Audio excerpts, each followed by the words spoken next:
Hi everyone, this is Dan Harding, Editor-in-Chief of Motoryacht.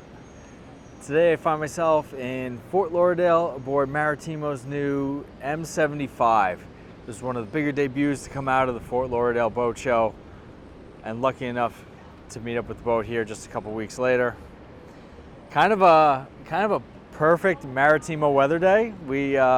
Maritimo, built in Australia, has a reputation for being blue water boats, obviously big waters of the Pacific, and their boats are well adept at that. So today we found ourselves offshore, and I would say pretty honest 4 to 5 foot seas with a 20 knot breeze.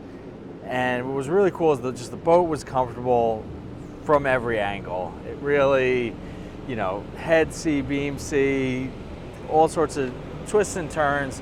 And the overarching feeling was just, this was a very comfortable boat. Driving from the Flybridge, it's just exceptionally quiet, and it kind of has that, that feeling of when you go from a beater car to a luxury sports car, in that things just seem really comfortable. The seas don't seem nearly as big, and it's hard to believe you're going as fast as you're going. Again, for a 75-foot boat, we were doing about 28 knots coming back to the inlet. Really impressive.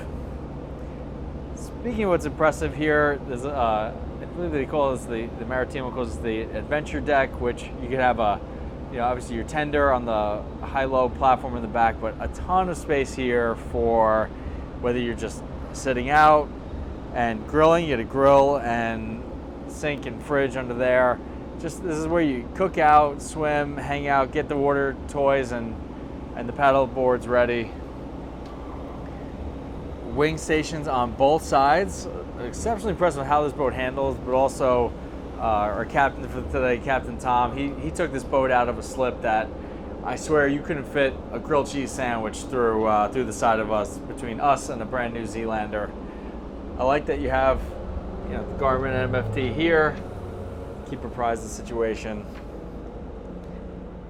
Really just luxurious, well built, everything's substantial. I mean, even if you listen to how everything just closes, and everything's just really solid. So underway, when you're in big seas, even latches like this stand out to me as as overbuilt. But then again, when you're taking this boat in heavy seas and putting a lot of hours on it, it's nice to have everything substantially built. Nice on. These windows, absolutely massive, and I like that. Not everything has to be electronic in the world. This can slide open, really opens up this boat and lets a lot of air in. Handrails everywhere. Again, a testament to a builder that is used to going to sea. You hear me say that a lot. We have 2 twin staterooms. Different configuration of the side-by-side bunks and obviously the twins. This will serve as your day head. And we'll go up here to the VIP. Kind of smart with the cantilevered berth. It's a good use of space here. Plenty of storage. Absolutely massive TV.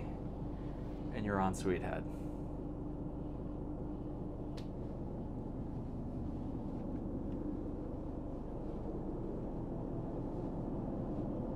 Head down to the master.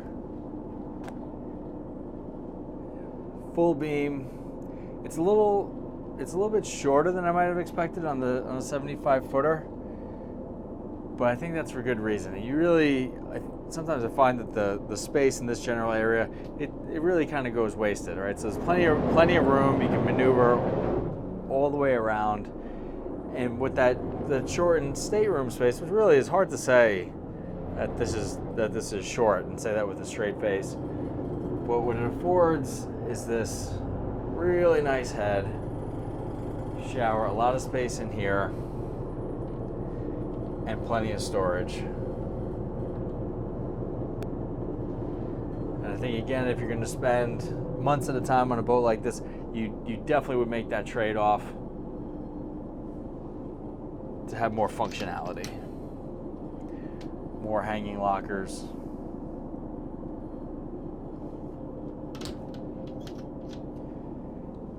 This is kind of both a smart place to be fitting your washer and dryer, full-size appliances. I'm not really one to talk. I don't do all that much laundry myself, but little challenging here with the stairs, but not something you won't get used to.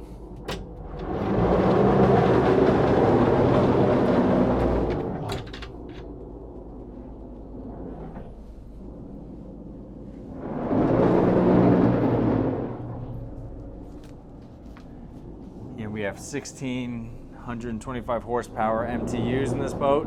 You could also have Scania engines if you so choose. That's definitely the popular option overseas. Let's head up to the Flybridge again. Nice to have the handrail here. I think this is where the boat really separates itself in the category. C-Tron 75. The ship coming into Savannah. So really huge living space.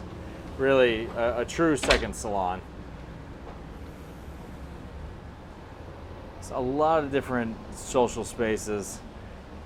I'm not sure where you'd spend more time. Between the aft, kind of that adventure deck would probably be where you'd spend your time during the day when you're getting into the water. But I gotta think up here, a couple bar stools is kind of like a little more secluded, protected from the sun. I think this is where I would spend some time.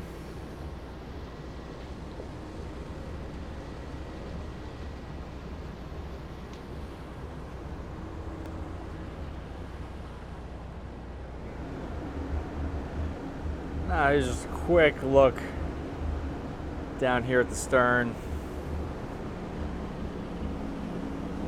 Cold drink storage here. Fit about 1,000 cans of soda.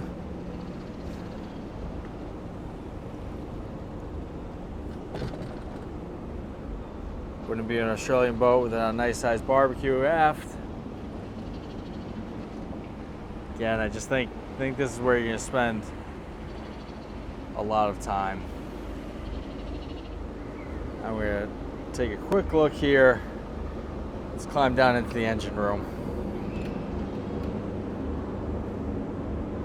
A couple ways in, you can maneuver the table and get in through the cockpit sole. Really nice, comfortable ladder here. A little tricky with one hand,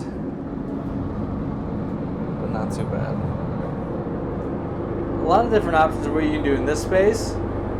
You could have some bunks, or I think one option that would be really popular is I heard you could do a nice kind of workbench, which I think will be popular. And bear with me because we are underway here.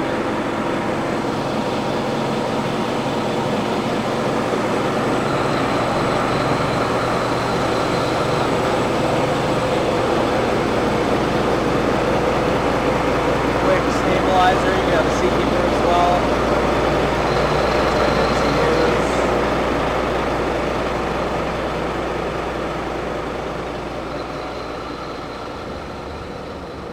And that's just a quick look at the Maritimo M75. You want to stay tuned for my full report on this boat here and an upcoming issue of Motoryacht.